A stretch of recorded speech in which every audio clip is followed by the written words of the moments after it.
Hey everyone, I'm talking about my movie accurate Woody, and I'm talking about my stunt Woody today. So let's start with movie accurate Woody. This uses the head from the soft and huggable plush Woody. The body is from Playtime Woody because couldn't find a cloud pattern or white logo, white background collection Woody. He does have fabric jeans, which they don't exactly feel like denim, but they're not printed on either. The interesting thing about these boots from Playtime Woody is that other than I wrote Andy on them, is that they look a lot like the Disney Store Woody. They're not the same, but they look very similar. Rather than the with the collection and other types of Thinkway Woodies having a panel here that you can remove. It looks like it's just glued in. I haven't checked. Now, his hands are from a Disney Store Woody. Like I said, the head is from a soft and huggable Woody. His holster and belt itself is from a signature collection, as is his hat.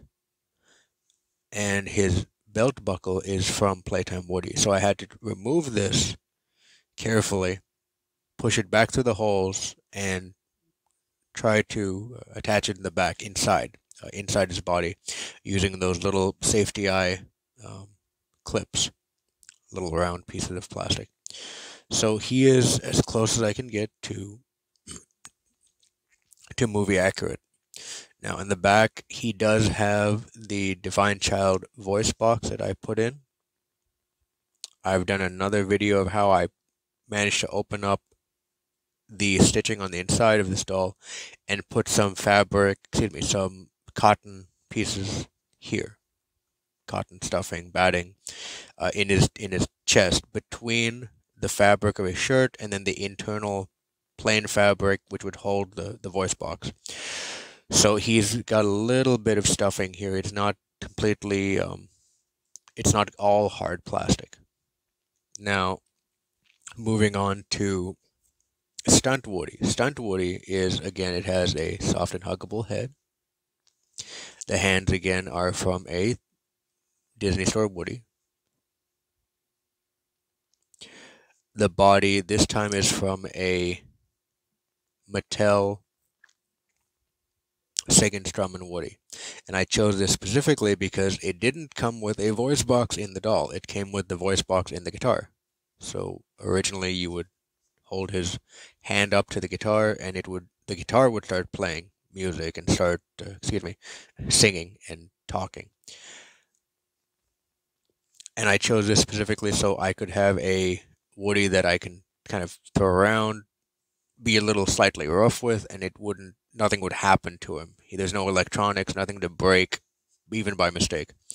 So his buttons are sewn on, his badge is sewn on. This is actually, his bandana is actually sewn on here in the front.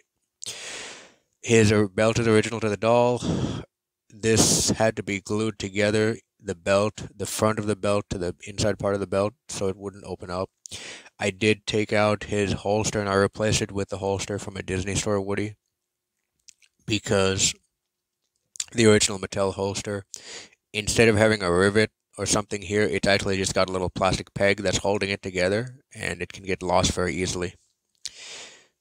His jeans are printed on. They're just fabric.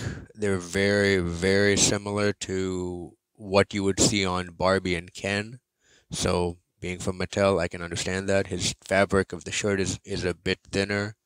Um, his boot does say Andy on the bottom, on the sole. That came from the factory.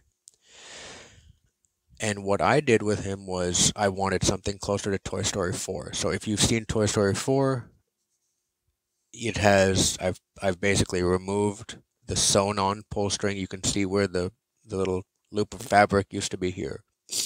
And then I basically tried to stitch it up in the back. He does not have any electronics. You can see there's a seam running up his back. It's all sewn together. There's no electronics in this doll whatsoever, and that's why I chose him.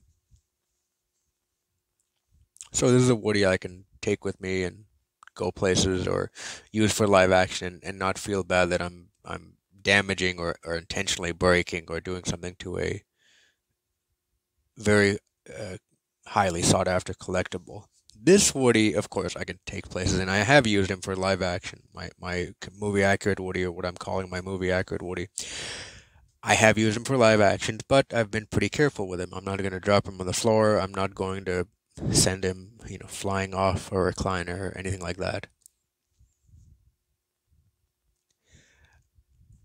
Now, like I said, this has a Divine Child voice box in it, and I'd already taken a video earlier using a makeshift tripod trying to get the voice clips to show up. So in a minute, I'll try to connect that to this video. Thanks for watching. Okay, let's see if I can get this to work. So inside this movie accurate Woody is the Divine Child voice box. Let's see if I can get it to pick up.